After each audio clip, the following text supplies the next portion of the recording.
다 함께 일어나셔서 찬송가 21장을 부르시면서 주일 사부 예배를 드리겠습니다.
하나님께 경배와 찬양을 올려드리겠습니다.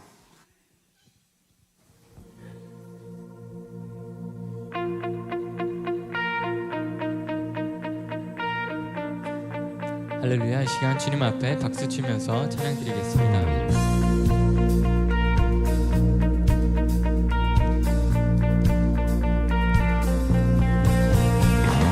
우리 삶 속에 때로 어려움과 고난이 다가올지라도 우리의 평생에 주님께서 함께 하실 것을 믿습니다.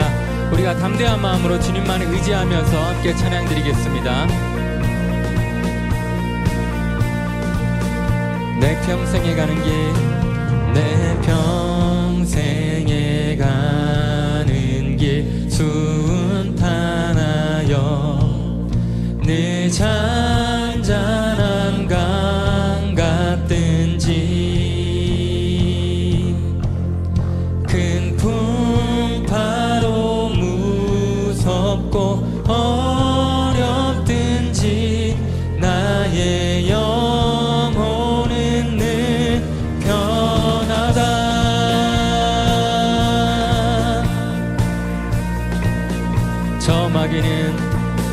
저 마귀는 우리를 삼키려고 입 벌리고 달려와도 주 예수는 우리의 대장 되니 끝내 싸워서 이기리라. 내 영혼 평안해.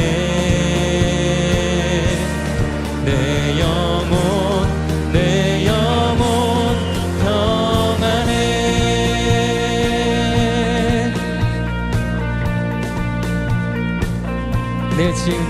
내 지은 죄 주홍빛 같더라도 주 예수께 달되면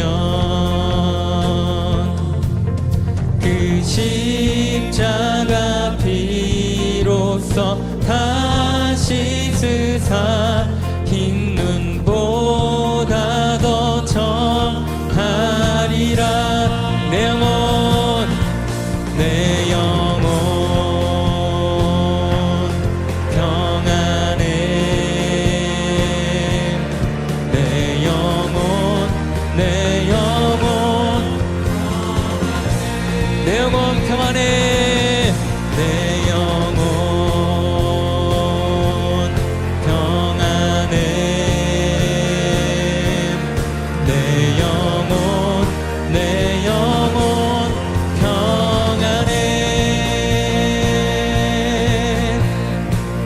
목소리로 고백하겠습니다. 저 공중에 구름이 일어나며 큰 나팔이 울릴 때에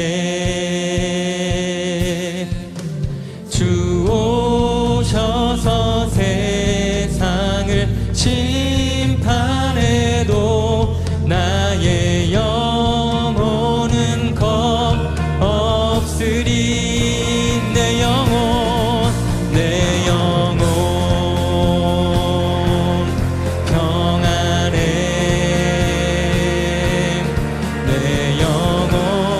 내 영혼 주님으로 인하여서 평안할지어다. 내 영혼 평안해. 내 영혼 평안해. 내 영혼 우리 다시 한번 고백하겠습니다. 내 영혼 평안해. 내 영혼 평안해. 내 영혼 평안해.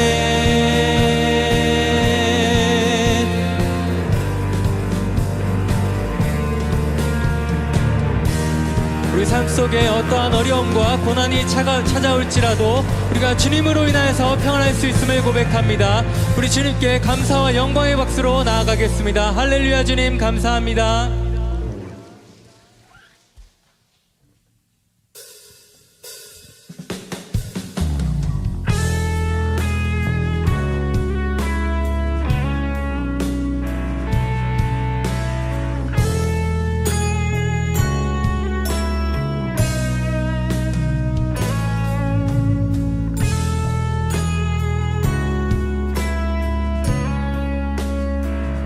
함께 찬양드리며 나아가겠습니다. 이곳에 생명샘 솟아나. 이곳에 생명샘 솟아나. 눈물 골짝 지나갈 때에 머잖아 열매 맺히고 웃음소리 넘쳐나. 이곳에 생명샘 솟아나. 이곳에 생명샘 솟아나. 눈물 골짝 지나갈 때에 머잖아 열매 맺히고 웃음소리 넘쳐나리라. 꽃들도 구름도 바람도 넓은 바다도 찬양하라 예수를. 하늘을 울리며 노래해 나의 영혼아. 은혜의 주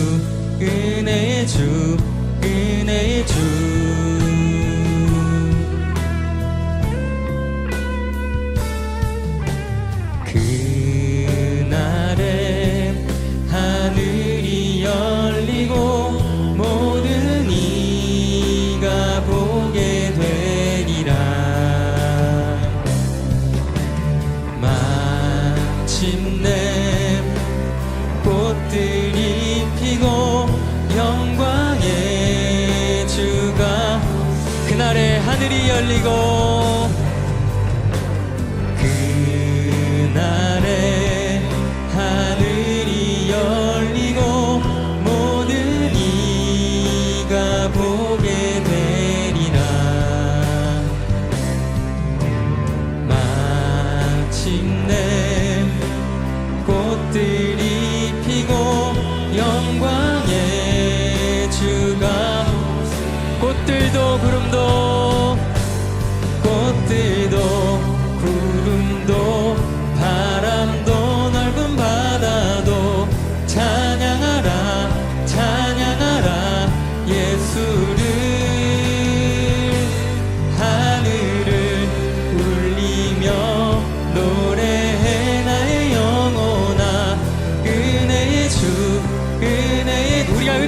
하나님을 찬양합니다. 꽃들도 구름도 바람도 넓은 바다도 찬양하라 찬양하라 예수를. 하늘을 울리며 노래해 나의 영혼아 은혜의 주. 우리 다시 한번 고백하겠습니다. 꽃들도 구름도 바람도 넓은 바다도 찬양하라 찬양하라 예수를. 하늘을 울리며 노래해 나의 영혼아 은혜의 주 은혜의 주 은혜의 주. 이 시간 함께 오늘들의 예배를 위해서 간절히 기도하며 나아가겠습니다.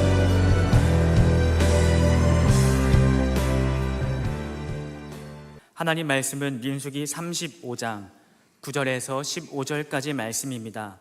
구약성경 256페이지입니다. 민수기 35장 9절에서 15절까지 말씀 제가 봉독하겠습니다. 여호와께서 또 모세에게 말씀하여 이르시되 이스라엘 자손에게 말하여 그들에게 이르라.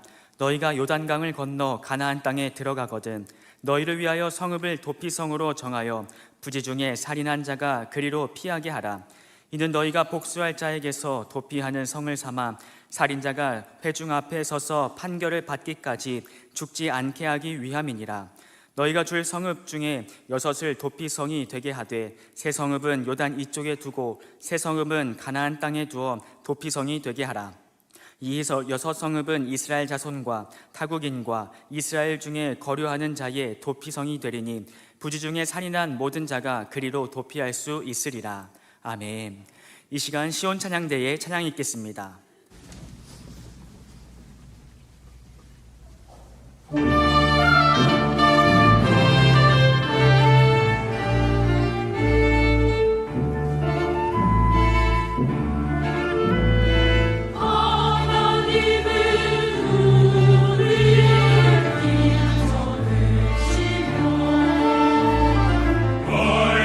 중에 우리의 꿈이 되시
할렐루야.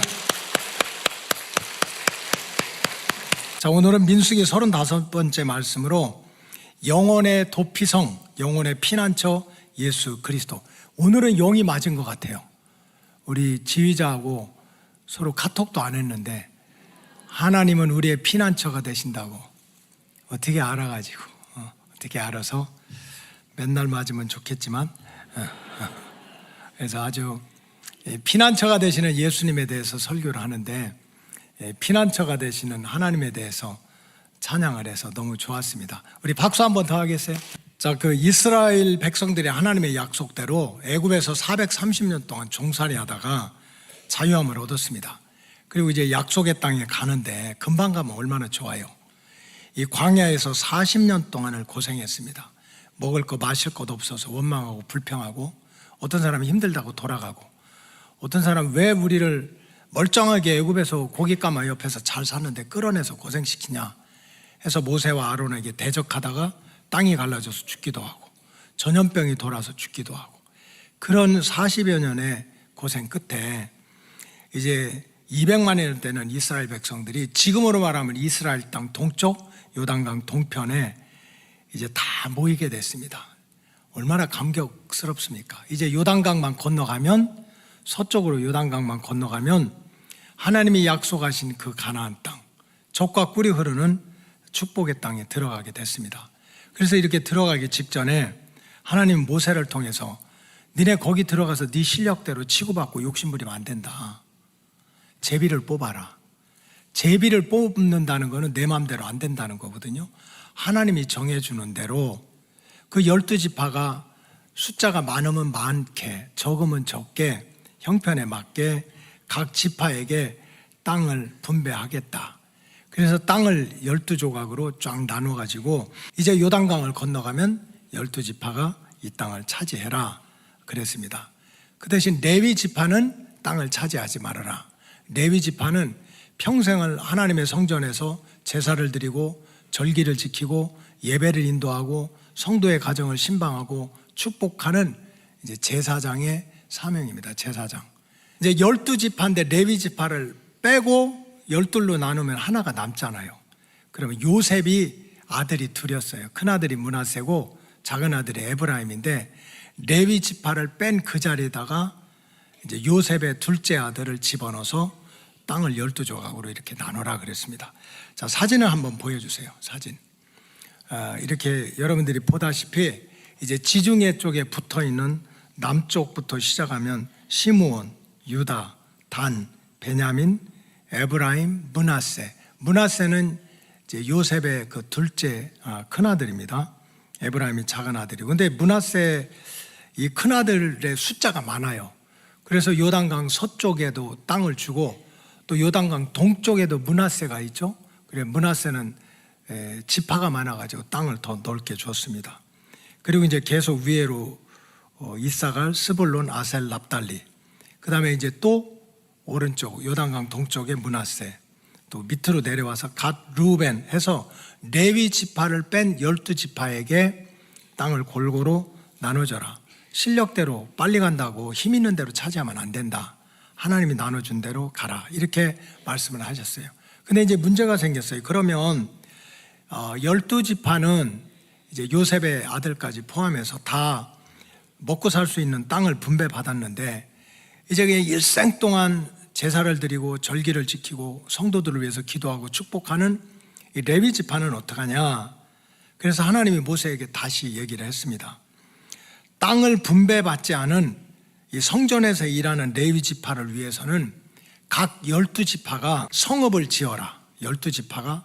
왜냐하면 예루살렘의 레위 지파가 다 사는 게 아니니까 이 12지파의 레위 지파들이 다 흩어져 가지고 각 지파가 레위 지파를 위해서 성읍을 짓고 집입니다.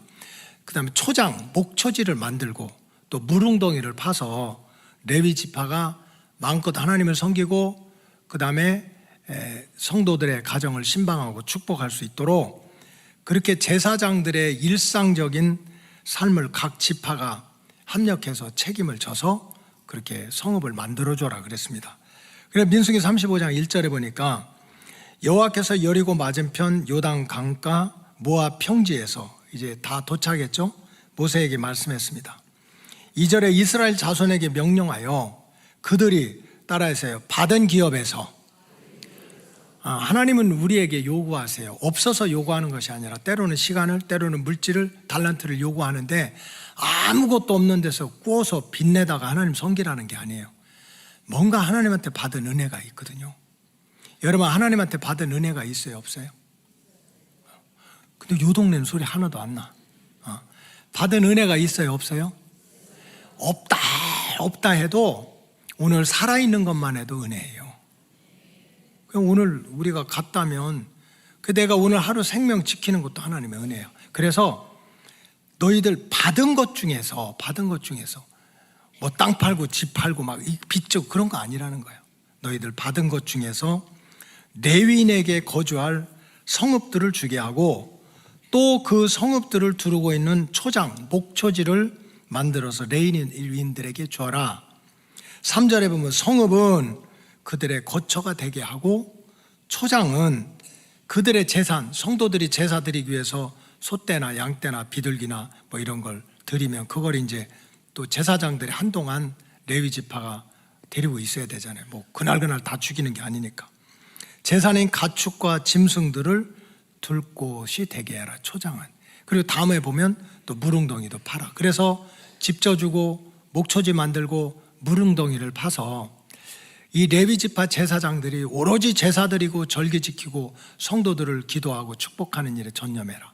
근데 이런 성경적인 명령을요, 지금 이 명령이 난 지 3,500년이 지난 지금도 이스라엘 사람들은 지키고 있어요. 제가 이스라엘을 여러 차례 방문하잖아요. 근데 지금도 이스라엘 레위 지파 중에 특별히 랍비들, 제사장들은 지금도 일은 하지 않아요. 군대도 안 가요. 그 사람들은 평생을 율법을 공부하고 그 다음에 이제 회당에서 성전을 지키고 율법을 공부하고 성도들을 섬기는 일을 합니다. 지금까지 3,500년. 근데 이제 이스라엘은 유대교로 하나 통일돼 있으니까 종교세라고 해가지고 세금을 걷어가지고 지금 유대인의 랍비들, 제사장은 없지, 제사를 안 드리니까 다 그 생활을 책임지고 있습니다. 그래서 하나님은 미리 이제 가나안 약속의 땅에 들어가기 전에 이스라엘 12지파가 잘 먹고 살고 하나님을 섬길 수 있는 길도 열어주시고 또 제사장들이 세상 일을 하지 않고 오로지 말씀을 보고 기도하고 절기를 지키고 또 각 지파를 돌볼 수 있도록 성읍과 초장과 물 웅덩이까지 12지파가 이렇게 한마디로 성읍을 만들어서 줘라 해가지고서 이 12지파가 한 지파에서 4개씩 성읍을 만들었어요. 그러니까 48개의 성읍을 만들었습니다. 근데 하나님은 모세를 통해서 그 48개 중에서 6개, 요단강 동편에 3개, 요단강 서편에 3개, 6개의 도피성을 만들어라 그랬어요. 도피성. 민수기 35장 6절에 보면 너희가 레위인에게 줄 성읍들은 먼저 살인자들이 피하게 될 도피성. 살인자들은 죽잖아요. 그 죽지 않으려고 도망가야 될 그런 도피성을 6개를 만들고 그 외에 42개 성읍은 이제 레위 지파들이 그 안에 가서 살아라. 도피성을 한번 보여주세요. 도피성. 그 성경에 보면 이제 12지파에게 그렇게 땅을 놓아준 다음에 또 48개, 각 지파에서 48개의 성읍을 졌는데 그 중에 6개, 요단강 오른쪽에, 요단강 이렇게 오른쪽에는 이제 베셀, 또 길르앗 라몰, 골란 이렇게 동그라미 친 거 보이나요? 그거를 도피성, 부지 중에 자기가 실수로 큰 죄든지 작은 죄든지 져서 살 수가 없는 사람들은 끌리 도망가서 거기서 살으라는 거예요.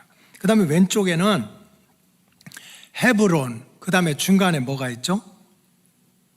세겜, 맨 위에는 게데스. 안 보이세요? 나만 보이나? 그래서 이 도피성을 6개를 만들어라. 그러니까 그 레위 지파들이 사는 48개 중에서 6개는 이렇게 좌우에 만들어라 그랬습니다. 그래서 이 구약 성경에 나오는 도피성이라는 게 뭐냐? 도피성은 부지 중에 자기도 모르게 실수로 죄를 진 사람들이 작은 죄가 있고 큰 죄가 있어. 큰 죄는 사람을 죽이는 일까지. 그래서 부지 중에 이렇게 살인한 자들이 피해 복수를 피해가지고 살아갈 수 있도록 피난처로 이렇게 만들어준 거예요. 하나님은 공의의 하나님이야. 죄의 삭은 사망이야. 잘못하면 벌 받아야 돼. 이런 분이지만 사랑의 하나님인 거예요. 그런 재앙과 심판 가운데서도 또 살 길을 열어주길 원하는 거예요. 민수기 35장 11절에 보면 너희를 위하여 성읍을 도피성으로 정하여 부지 중에 살인한 자가 그리로 피해서 목숨을 지키고 살게 하라는 거예요. 이게 도피성입니다. 그리고 이 도피성은 이스라엘 사람들 유대인만을 위한 게 아니라 어떤 이방인도 남자든 여자든 배웠든 못 배웠든 부자든 가난하든 누구든지 자기가 사는 가운데 자기도 모르게 크고 작은 죄를 져서 도저히 이 땅에서 살아갈 수가 없어. 나를 원수처럼 생각하고 나를 죽이려고 하는 사람이 있으면 누구든지 그 도피성에 들어가서 자기 생명을 지킬 수가 있습니다. 민수기 35장 15절에 보면 이 6 성읍은 이스라엘 자손과 타국인과 이스라엘 중에 거류하는 그냥 이스라엘 땅을 지나가다가 또 실수로 큰 죄를 진 사람도 누군가가 자기를 죽이려고 하면 도피성으로 도망가서 살 수가 있다는 거예요. 그래 부지 중에 살인한 따라서 모든 자 계층을 나누고 인종을 나누고 학식을 나누는 게 아니라 누구든지 그 도피성에 들어가서 생명을 지킬 수 있다. 근데 세 번째 도피성은 근데 여러분 참 이렇게 동서남북 터 있는 곳에서 산다면 괜찮지만 성 안에 갇힌다면 얼마나 답답하겠어요. 인간은요 다 그런 생각을 가지는 거예요. 답답하게 갇혀 있다고 생각하면 그 중에 도망가는 사람이 있잖아. 그래서 또 그런 게 있어요. 만일 도피성에 피해가지고 자기 목숨을 지키던 사람이 답답하다고 힘들다고 그 도피성을 떠나게 되면 그 원수가 와서 그를 죽여도 죄가 안 된다는 거예요. 아까 도피성을 떠나면 안 된다. 반드시 죽는다 이런 얘기예요.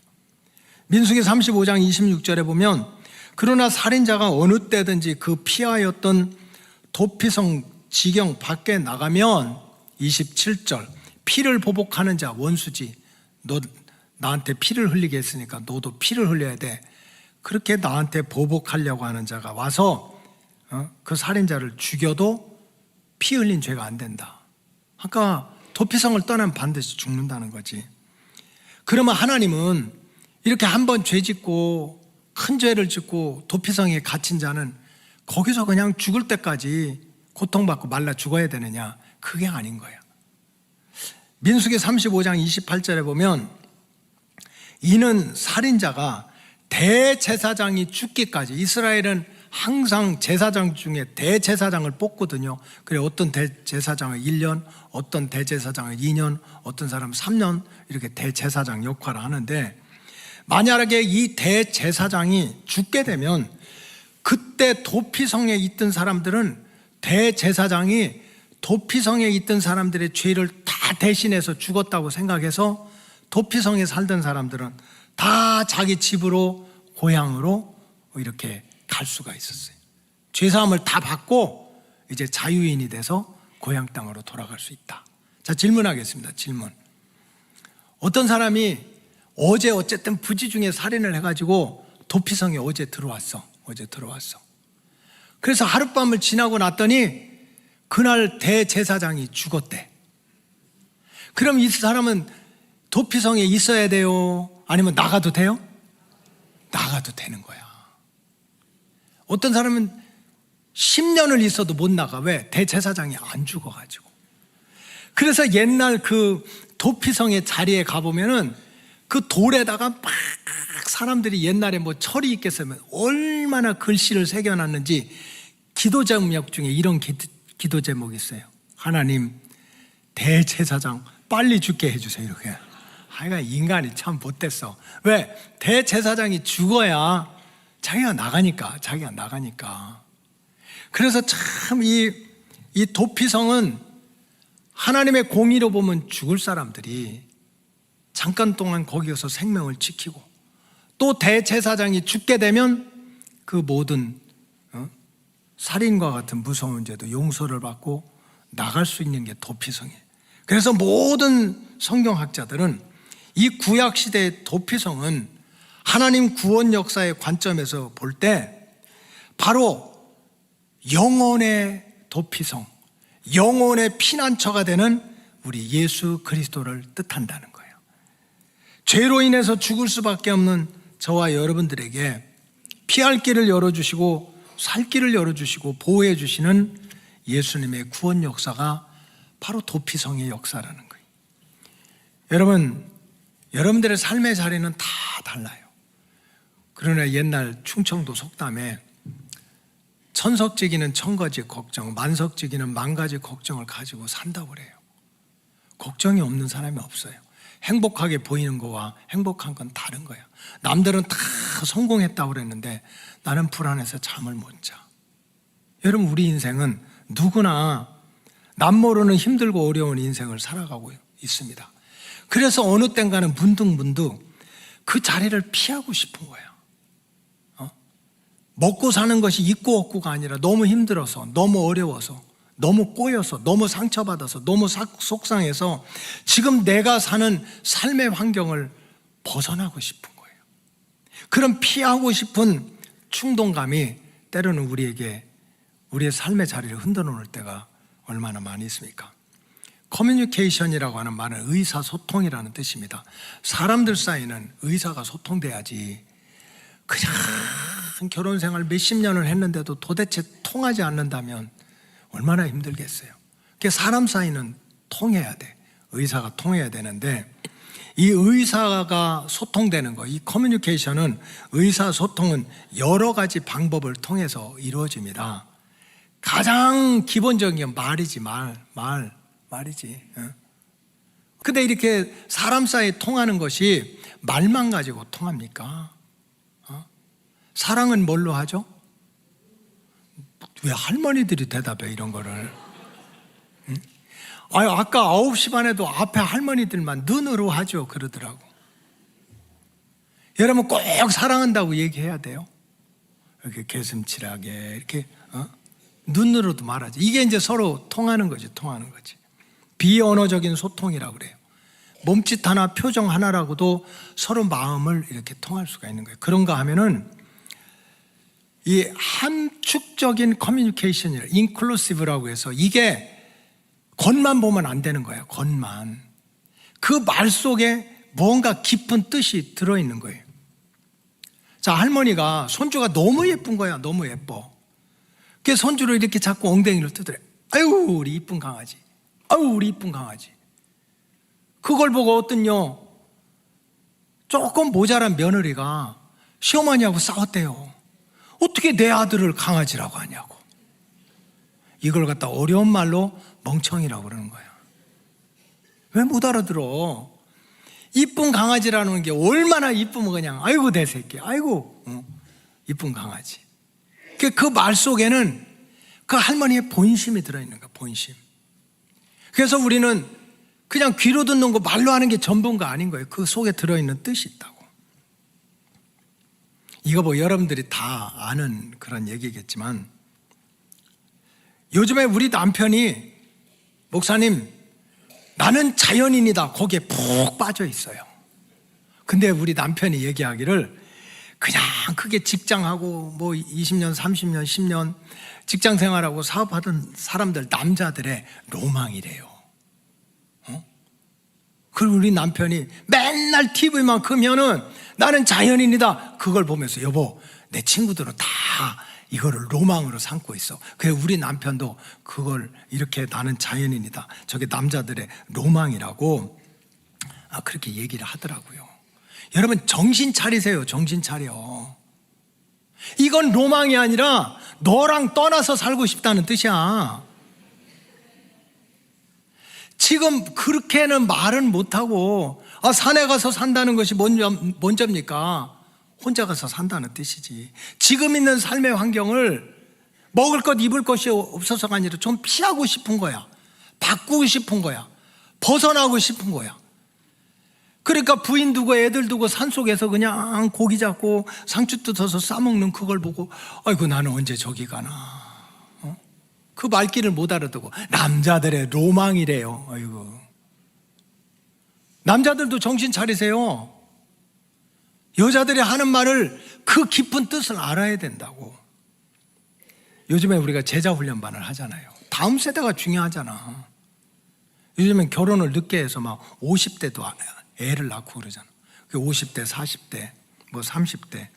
그래서 젊은 부부들을 중심으로 이제 제자훈련을 하고, 요즘에 이제 70명이 제자훈련을 받잖아요. 여성들만.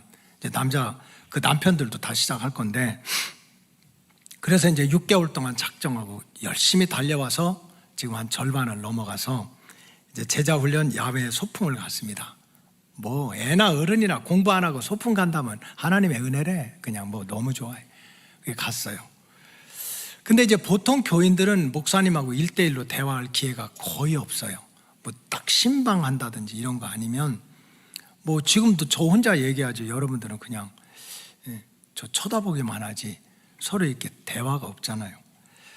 할 수도 없고. 근데 이제 어떻게든지 이제 야외에 나가서 밥도 먹고 또 앉아서 이렇게 차도 마시게 되니까 한 집사님이 저한테 묻는 거예요. 목사님, 나는 솔로 보세요? 이렇게 묻는 거예요. 나는 솔로 보세요? 이걸 묻는 거야. 그럴 때 저는 정신을 바짝 차려야 돼요. 왜냐하면 뜻이 있거든요. 본다고 해도 뭐라고 할 거고, 안 본다고 해도 뭐라고 할 거예요. 그런 때는요, 가만히 있으면 돼요. 가만히 있으면 뭐가 되죠? 중간은 가지. 설교 나와서 하세요. 그렇게 다 알면. 가만히 있었어. 그러니까 대답을 안 하니까 이 집사님이, 아유 목사님 나는 솔로다. 그 수요일 날 하고 재방송 언제 하니까 그걸 좀 보세요. 그게 얼마나 재밌는데요. 그 다음에 목사님이 교인들을 알으려면 세상 돌아가는 것도 알아야지. 맨날 성경만 읽어요? 그런 나는 솔로 이런 것도 보라는 거예요. 근데 그 말이 틀린 건 아닙니다. 종교개혁을 한 켈빈 그 목사는 한 손에는 성경을 들고 한 손에는 신문을 들어야 된다. 옛날이니까. 뭐냐? 성경만 읽으면 안 되고 세상 돌아가는 것도 알아야 된다는 거지. 그러니까 그런 거에 비하면 이 집사님은 너무 목사님을 잘 도와주는 거지. 성경만 읽지 말고 좀 세상 돌아가게 TV 프로그램도 보고, 자기는 그게 나는 솔로가 제일 좋다는 거예요. 그래, 그거는 꼭 본대요. 아주 꼭 본대요. 아까 목사님도 꼭 보래요. 여러분들의 아내가 나는 솔로가 좋다는 프로그램만 보고 있다면 정신 차리세요. 이 나는 솔로를 나도 사실 몇 번 봤거든요. 근데 막 신경 쓰여요. 막 얘랑 붙을 것 같은데 막 분명히 저랑 우리 식구랑 쟤들 붙을 거야 하는데 그 이튿날 딴 애랑 붙는 거야. 아까 우리 식구 손잡고 주여 쟤들 갈라지고 얘랑 붙게 해달라고 막 중보기도도 하고 너무 재밌는 거예요. 그러니까 이게 뭔가 긴장감이 있어. 두근두근 하는 게 있는 거야. 남자들 잘 들으세요. 여자들이 나는 솔로를 보고 싶다 하면 뭔가 긴장감이 있고 뭔가 가슴이 두근두근하는 사랑을 느끼고 싶다는 거야. 좋게 말하면. 좀 세게 말하면 지금은 맹탕이라 소리예요. 지금 당신하고 나하고는 맹탕이야. 두근두근 이런 거 하나도 없어. 그래서 그냥 그 프로를 통해서도 옛날 일을 생각하고 주고받고 밀고 땡기고 밀당하고 그러면서 두근두근한 그 뭔가 필링, 그걸 느끼고 싶은 거예요. 여러분들은 목사님을 닮아야 돼요. 저는요, 지금도 우리 식구를 보면요, 가슴이 두근두근해요. 옛날에 대학교 다닐 때 그냥 우리 식구가 저를 그렇게 쫓아다니고 그럴 때 그때 두근두근 했었거든요. 그래도 뭐 이제 늘 저는 기도하고 뭐 이러니까 뭐 좌로나 우로나 치우치면 안 되니까. 근데 속으로는 두근두근했어요. 좋아서. 이렇게 살짝 보고 두근두근하고 좋았어. 지금 결혼한 지 40년 넘었는데요. 참 40년 넘었나? 우리 언제 한 거야? 근데 지금도 두근두근해요. 무서워서. 여러분, 말을 꼭 해야 의사소통이 되는 겁니까? 나는 자연인이다. 그게 너무 좋다고 생각하는 사람은 뭔가 떠나고 싶은 거예요. 이 환경에서 벗어나고 싶은 거예요. 나는 솔로가 너무 좋은 사람은 다 이게 맞는 것도 아니고 틀린 것도 아닌데 뭔가 잃어버린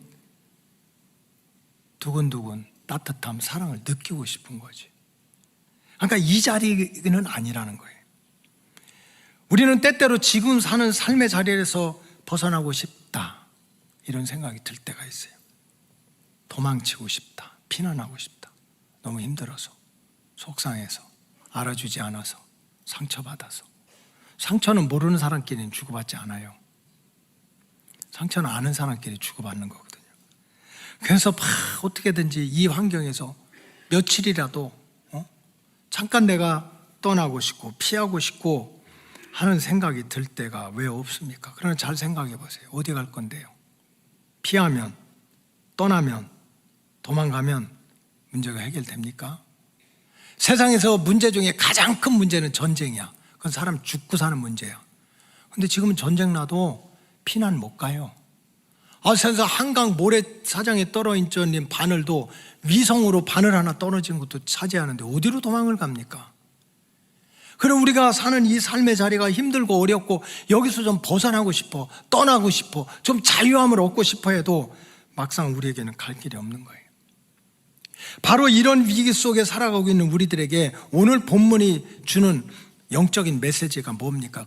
적어도 예수 믿고 하나님의 아들, 딸이 된 자녀들, 겨자씨만한 믿음만 있다면 정말 힘들 때, 떠나고 싶을 때, 어려울 때 세상에서 도피처를 찾지 말고, 세상에 가서 누가 나를 위로해 줄까, 누가 나를 붙들어 줄까, 누가 나를 잠시 동안이라도 평안해 줄까, 세상에서 도피처를 찾지 말고 나를 사랑하시되 죽기까지 사랑하신 우리의 도피처가 되는, 영혼의 도피성에 드는 예수 그리스도를 찾아야 한다는 뜻입니다.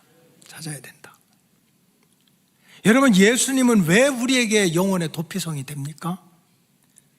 예수님 왜 이스라엘 백성들이 광야 40년 지냈다 젖과 꿀이 흐르는 가나안 땅 들어가면 행복하게 살 줄 알았는데 가보니까 힘들고 어렵고 죄 짓고 큰 죄 짓고 작은 죄 짓고 죽을 죄를 진 그들에게 가나안 땅 들어가면 다 끝난 줄 알았지. 여러분들 예수 믿고 하나님 자녀 되면 다 끝났습니까?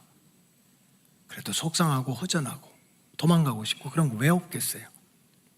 근데 이 오늘 성경은 정말 너희가 겨자씨만한 믿음만 있다면, 진짜 도망가고 싶다면, 피하고 싶다면 예수님한테 오라는 거예요. 예수님이 우리의 피난처라는 거지. 여러분, 예수님이 왜 우리의 피난처입니까? 왜 우리의 도피성이 됩니까? 오늘 본문을 중심으로 말씀드리면, 첫째, 예수님은 죽을 수밖에 없는 인생들에게 새 생명의 길을 열어주시는 분이기 때문에 예수님은 우리 영혼의 도피성이 되는 거예요. 구약시대 도피성은 부지 중에 살인죄를 져서 사람들의 피해 보복을 피해서 그렇게 도피성에 들어가면 생명을 지키게 됐습니다. 복음서에 보면 우리 예수님도 똑같아요. 죽을 수밖에 없는 인생들이 이리도 도망 못 가고 저리도 도망 못 가다 결국은 소문 듣고 때로는 남들이 끌고 가서 예수님을 만났던 사람들은 바로 죽을 수밖에 없는 자리 환경에서도 새 생명의 길을 예수님이 열어주신 줄로 믿습니다. 마태복음 17장에 보면 물에도 뛰어들고 불에도 뛰어들던 소년이 그대로 들면 결국 우리나라 말대로면 물귀신에 들려서 불귀신에 졸려서 죽을 수밖에 없는 인생입니다. 그런데 그런 물속에 들어가서 물귀신, 불 속에 들어가서 불귀신에 죽을 그 인생이 예수님 만나니까, 예수님 손잡으니까 살아난 거예요. 그래서 예수님의 도피성인 거예요. 요한복음 8장에 보면은 간음하다가 현장에서 잡힌 여인의 이야기가 나와요. 유대 율법에 의하면 돌에 맞아 죽어야 돼. 동네 사람들 다 나와가지고 이 부정한 여인이라고 돌로 쳐서 죽이려고 그랬어요. 근데 그 자리에 예수님 오시는 거예요. 예수님은 저 높은 보좌에서 신령님처럼 계신 분이 아니에요. 오세요. 여러분들 삶의 자리에 오신다고. 그리고 그 예수님 말씀하세요. 너희들 중에 죄가 없는 자가 있다면 돌로 치라는 거예요. 그래서 성경에 보니까 나이가 많은 사람부터 그 자리를 떠났다. 무슨 얘기입니까? 우리 인생은 사는 만큼 죄의 굴레에서 벗어날 수가 없다는 거지. 결국은 이 죽을 수밖에 없는 여인은 예수님 만나서 살았어요. 그러니 예수님 우리의 도피성이지. 제가 6살 때부터 예수 믿었거든요. 알고 보면 저도 5년 동안 화랑방탕하게 살던 사람입니다. 오줌 싸고 똥 싸고 엄마 저 꼭지 물고 그렇게 흉한 죄를 짓다가 6살에 예수 믿고 구원받아서 이렇게 훌륭한 목사님이 됐어요. 할렐루야. 근데 사실 우리 가족 전체가 이렇게 이제 전체가 예수 믿은 결정적인 이유는 우리 막내 이모 때문에 그렇습니다. 8남매인가 9남매인가 하도 많아서 모르는데 이 막내 이모가 16살, 뭐 17살, 지금으로 하면 뭐 중상 고1 이 정도 되는데 지금은 다 고치면 옛날에는 제 생각으로는 제가 들은 걸로는 아마 결핵성 막 늑막염박 이런 게 왔던 것 같아요.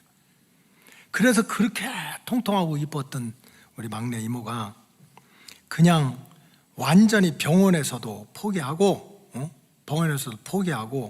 피골이 상접해서 배에는 복수가 차고 죽을 날만 기다리고 있었어요. 근데 사실 우리 외갓집은 시골 동네에서 부잣집이었어요. 뭐 시골 부자가 대단하겠어요? 그래도 그 마을의 뒷동산에 절을 져서 그 바친 가족이 우리 외갓집이야. 큰 외삼촌은 일제시대 일본 가서 바이올린 공부해가지고 연주도 하고 그런 분이에요. 근데 이제 막내 이모가 피골이 상접해서 이렇게 누워 있으니까 그 주지 스님하고 그 밑에 쫄병 스님이 와가지고 맨날 목탁을 치는 거예요. 근데 나중에 이제 우리 뭐 이모 외삼촌 외할머니 얘기를 들어보니까 그 목탁 소리가 어느 순간부터 막 듣기가 싫은 거예요. 막 이렇게 목탁 소리가 빨리 죽어라 빨리 막 이렇게 들리더래요. 오지 말라고. 근데 이제 그 동네에 조그마한 교회가 있는데 정말로 어떤 할머니 한 분이 참 아마 보통 그냥 싸울 거지. 그래서 우리 그 외갓집에 와가지고 어차피 죽을 거 교회라도 데리고 가라고. 보통 같으면 쌈나지.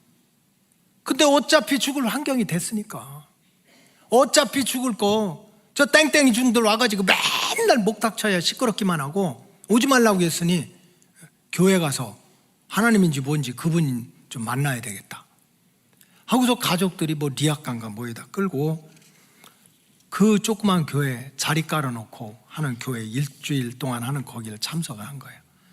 땅바닥에 집에 오가도 못하고 배는 막 복수가 이렇게 차서 숨도 못 쉬고 찬송이 뭔지도 모르고 말씀이 뭔지도 모르죠. 가족들이 교회를 안 다니면 어떻게 알아. 그냥 나중에 얘기 들어보니까 기도를 많이 했대요. 온갖 신은 다 불렸대요. 하나님 살려주세요, 부처님 살려주세요, 사명대사님 오셔서 살려주시고 최영 장군님 오셔서 살려주세요, 뭐 산신 수신 용신 지신 뭐 삼신할머니 와서 다 살려달라고. 말도 안 되는 얘기지. 근데 어떻게 됐습니까? 정말 3일이 지나고 나서 그 예배당 바닥이 젖을 정도로 피고름이 섞인 복수가 다 쏟아지고 기절을 한 거예요. 다 죽은 걸로 알았어요. 이제 송장 치우고 장사 지내는구나 해놓고서 집에 데려갔는데 하루 이틀 사흘 지내면서 먹지도 않고 마시지도 못했는데 살아나는 거예요. 조금씩 살아나고 조금씩 먹고 살이 붙고 완전히 회복이 된 거예요. 그래서 그때 가족들이 몽땅 우리 교회 가자고 예수 믿자고 신앙생활을 했습니다. 그래서 이제 그 외삼촌 중에 한 분은 장로님이 되셔가지고 서울역 있는 교회에서 큰 교회에서 장로님 하시고 이제 이 이모가 점점 건강해져가지고 이제 결혼도 해가지고 이남 이녀를 낳았어요. 아들 둘, 딸 둘. 그 큰 아들은 목사가 되고 큰 딸은 전도사가 되고 또 작은 아들은 가업을 물려받아서 뭐 조그만 어쨌든 뭐 농사채 뭐 이렇게 하고 작은 딸은 선생님 부부가 돼가지고 잘 살고 그리고 우리 이모는 감리교 여자 장로님이 됐어요. 내가 새가족반 할 때는 이 얘기를 합니다. 새가족반은 들었을 거예요. 그리고 그 이제 자녀들도 다 그렇게 되고 그 이모님의 조카가 있는데 정말 훌륭한 목사님이 한 분 있대요. 나야 나. 뭘 그렇게 한참 생각해. 진짜 훌륭한 조카가 있는데 누구라고요? 나야 나. 교회 가면 뭐 하냐고, 예수 믿으면 뭐 하냐고 비판하지만 절대로 그렇지 않습니다. 지금도 우리의 도피성이 돼. 정말 내가 피하고 싶어. 어딘가 내가 정말 밥을 못 먹어서가 아니라 이 답답하고 이 억울하고 속상하고 이리저리 얽힌 여기에서 자유함을 누리고 싶어 하는 심성이 우리가 왜 없겠습니까? 그러나 그때 세상에서 방황하지 말고 우리의 도피성이 되시는 주님을 만나게만 하면 지금도 죽을 자리에서 살아나고 병든 자리에서 고침받고 망할 자리에서 다시 일어나는 일은 주님이 이루어 주실 줄로 믿습니다. 오늘도 주님은 얘기하는 거야. 수고하고 무거운 짐진 자들아 따라서 다 내게로 오라. 잘난 사람 오고 못난 사람 오지 말고 똑똑한 사람 오고 똑똑하지 하진 사람 오지 마. 그게 아니야. 다 내게로 오라는 거야. 다. 그럼 내가 너희를 쉬게 하리라는 거야. 우리 로고스 가족들 살다 보면 세상에서 사는데 왜 힘들지 않겠어요? 악한 마귀 사탄이 역사하고 왜 어렵지 않겠어? 그러나 힘들고 어려울 때 세상에서 도피처 찾지 마시고 세상에서 피난처 찾지 마시고 나를 사랑하실 때 죽기까지 사랑하시는 내 영혼과 육신의 도피처가 되는 도피성이 되는 예수님 만나시고 예수님 통해서 새 생명의 길을 얻으시기를 주님의 이름으로 축복합니다. 둘째로 예수님이 왜 우리에게 도피성이 됩니까? 예수님을 떠나는 인생은 사망 권세의 공격을 받기 때문에 예수님은 우리의 도피성이 됩니다. 구약에 보면 도피성으로 피했던 사람이 힘들다고 어렵다고 도피성을 떠나면 바로 원수들한테 죽는다고 그랬어요. 어떻게든지 도피성 안에 있어야 돼. 여러분 믿음 생활하는 거 쉽지 않잖아요. 세상 사람들 휴일이라고 다 놀러가고 주일이라고 푹 쉬고 하는데 내가 예수님 붙어서 믿음 생활 지키려면 갇힌 거나 마찬가지지. 쉬고 싶은데 놀고 싶은데 그래도 이렇게 하고 있다면 얼마나 답답하겠어요. 그래서 구약시대도 보면 이 도피성에 있던 사람이 답답하니까 거기를 갖다 떠나는 일이 있는 거예요. 근데 하나님의 법에 의하면 도피성을 떠나면 밖에 가서 죽어도 책임 안 진다는 거지. 근데 예수님이 똑같은 말씀을 하시는 거예요. 예수님은요 직설적으로 얘기하세요. 나 떠나면 너희들 죽어. 너희가 나를 떠나면 죽는다는 거예요. 요한복음 15장 5절에 보면 나는 포도나무요 너희는 가지다. 그가 내 안에 내가 그 안에 거하면 같이 있으면 좀 힘들어도 함께 살면 열매도 많이 맺어. 기도의 응답도 받고 축복의 열매도 맺어. 그러나 나를 떠나서는 너희가 아무것도 할 수 없어. 할 수 없는 것으로 끝납니까? 6절에 보면 사람이 내 안에 거하지 아니하면 가지처럼 밖에 버려 말러. 나뭇가지가 말라지면 죽은 거지. 사람들이 그것을 모아다가 불에 던져 사른다고 그랬어요. 예수님은 똑같이 얘기하시는 거예요. 나 예수 믿는다고 하고 어느 순간에 힘들고 어렵다고 나 떠나면 목자 잃은 양처럼 밖에 나가서 구덩이에 빠지든지 들짐승에 물리든지 가시덩굴과 엉겅퀴에 찢기고 쫓기든지 죽는 거야. 그러니까 나를 절대로 떠나서는 안 돼. 그 말씀을 지금 주님이 하시는 거예요. 여러분 성경과 기독교 역사에 보면 우리가 믿는 주님은요 사실은 우리가 힘들고 어려울 때 주님을 찾아라 하지만 성경에 보면 99.9%는 주님이 찾아오세요. 복음서에 읽어보면 거의 다 예수님이 가정이나 마을이나 도시나 찾아가는 거야. 그것도 화려하고 성공하고 떵떵거리는 사람들 골라서 찾아가는 게 아닙니다. 힘들고 어렵고 부끄럽고 상처받은 그 자리에도 찾아가셔서 자기 백성을 예수님이 만나시는 거야. 우리는 굉장히 내가 막 주님을 만나기 위해서 주님을 아닌 거예요. 성경에 보면 거꾸로야. 주님이 오시는 거예요. 주님이. 지난 금요일 정금찬 예배 때 말씀드렸지만 베드로의 그 배에도 예수님이 오셨다고 그랬어요. 누가복음 5장 3절에 보면 예수께서 한 배에 올라갔습니다. 따라서 그 배가 누구의 배예요? 시몬의 배야. 갈릴리 넓은 바다의 한쪽에 선착장에 있는 배 한 척이 있는데 예수님이 한 배에 오르셨는데 그 배는 시몬의 배였다. 이 배가 어떤 배입니까? 전쟁에 나가서 적군들을 다 물리치고 막 승리의 찬가를 부르고 들어오는 군함이 아닙니다. 아니면 만선, 제가 부산에서 7년 살았거든요. 참 이별 중에 항구의 이별이 제일 힘든 것 같아. 뿌 하면은 이건요, 이 항구의 이별이 얼마나 길은지 몰라. 그게 마도로스 부인들이 제일 불쌍한 것 같아. 그러나 그렇게 그냥 이별을 해가지고 만선 고기를 꽉 채우면요 만장기를 올립니다.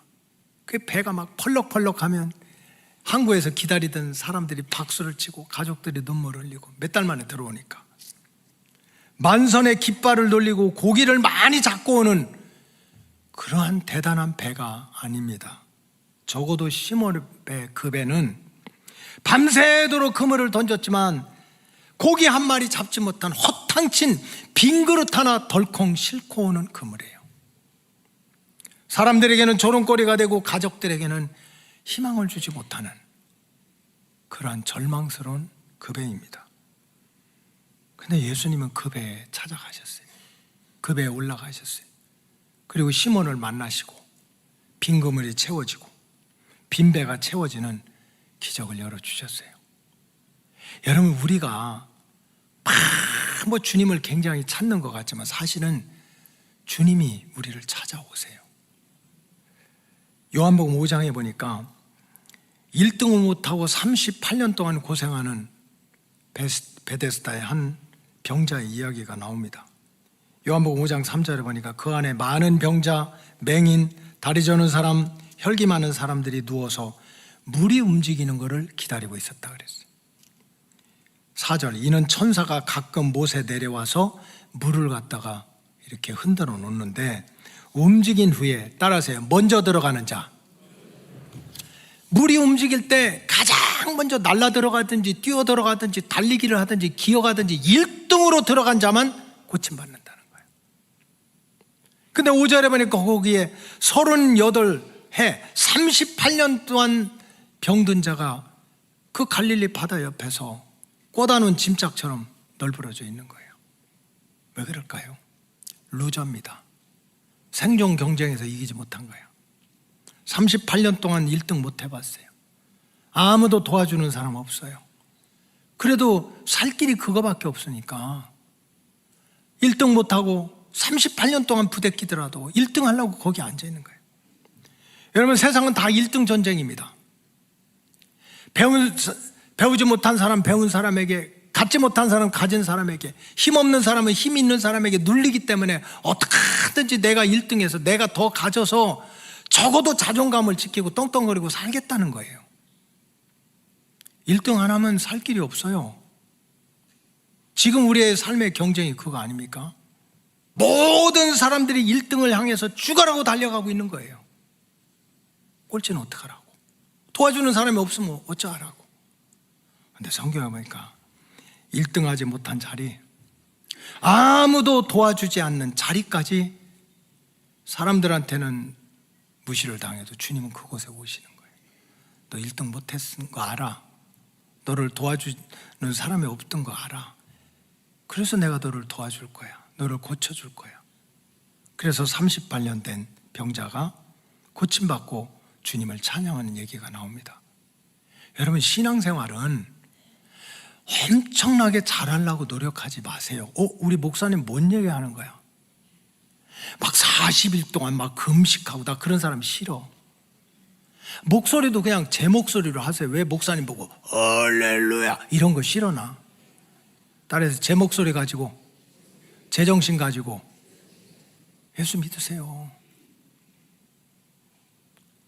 우리가 무슨 엄청나게 믿음 생활 잘하고 막 전도사님들이 여러분들 잡느라고 막 카톡에다 성경 읽은 거 올려라 해가지고 얼마나 고생 많아요. 여러분, 읽지 마세요. 그거 안 읽는다고 지옥 갑니까? 전도사님들 말 듣지 말고 제 말 들으세요. 100장씩만 읽으세요, 하루에. 내가 엄청나게 잘해야 구원받고 은혜받고 축복받는다고 생각하는 거는 착각해요. 주님이 도와주시는 거예요. 그래서 신앙생활을 잘한다는 건 뭐냐? 내가 어떤 삶의 자리에서든지, 무슨 내가 잘해서 성경 많이 읽고 기도 많이 하고 막 영의 눈이 열려가지고 주님을 만나서 주님이 도와주고, 그게 아니라니까. 그럴 경우도 있지만 대부분은 1등하지 못한 자리, 아무도 도와주지 못한 자리, 빈배 덜렁덜렁 와가지고 가족들에게는 절망을 주고 사람들에게는 무시받는 그 자리에도 도리어 주님이 오셔가지고 너 안 죽어, 너 괜찮아, 내가 도와줄게. 이게 우리가 믿는 주님입니다. 그 주님의 손을 놓지 마세요. 믿음 생활 잘한다는 건 내가 엄청나게 의롭고 엄청나게 공을 세우고 막 집 팔아바치고 땅 팔아, 안 해요. 지금 있는 그 자리에서 예수님 손을 꼭 잡으세요. 속상해도 예수님 손 잡고, 너무 기쁘다고 교만 떨고 놓지 말고 그때도 예수님 손 잡고, 억울해도 예수님 손 잡고. 왜? 그분이 피난처니까. 죽을 자리에서도 날 살려내는 피난처고, 구약시대 대제사장이 죽으니까 도피성에 있던 사람들이 다 살아나잖아요. 예수님이 나를 위해서 죽지 않았습니까? 그게 내가 사는 거야. 그래서 여러분, 그저 사람 보기에 내가 믿음 생활 잘한다 하는 그런 것에 휘둘리지 마시고, 여러분들 마음속에, 환경 속에 진짜 힘들고 어려워도 예수님이 나의 피난처야. 예수님이 나의 환난 날에 나를 도와주시고 나와 함께 하시는 분은 예수님밖에 없어. 그 진리를 깨닫고 주님의 손을 꼭 붙잡고 계시면 주님이 살려주세요. 주님이 도와주세요. 주님이 풀어주세요. 주님여, 이 손을 꼭 잡고 가소서. 약하고 피곤한 이 몸을 폭풍의 감소 해치사 빛으로 손잡고 날인도 아소서. 다 같이 주님여, 이 손을 꼭 잡고 가소서. 약하고 피곤한 이 몸을 폭풍의 감소 해치사 빛으로 손잡고 날인도 하소서. 기도하겠습니다. 주님 감사합니다. 주님이 내 영혼의 피난처가 되시고자 나를 위해 죽으시고, 내 영혼의 피난처가 되시고자 빈배에서도 1등하지 못한 자리에도 물귀신과 불귀신에 붙들려서 쓰러지고 넘어지는 자리에도 찾아오셔서 살길을 열어주시고 일어나게 하시고 걷게 하시고 뛰게 하시는 이 은혜를 깨닫게 하여 주시옵소서. 우리의 피난처가 되시는 주님의 손을 꼭 잡아서 지치고 피곤한 자리에서도, 폭풍 후 흑암 속에서도 주님의 손을 잡고 헤쳐나가서 승리하는 우리 로고스 가족들 되게 하여 주시옵소서. 축복하오며 예수님의 이름으로 기도하옵나이다. 아멘.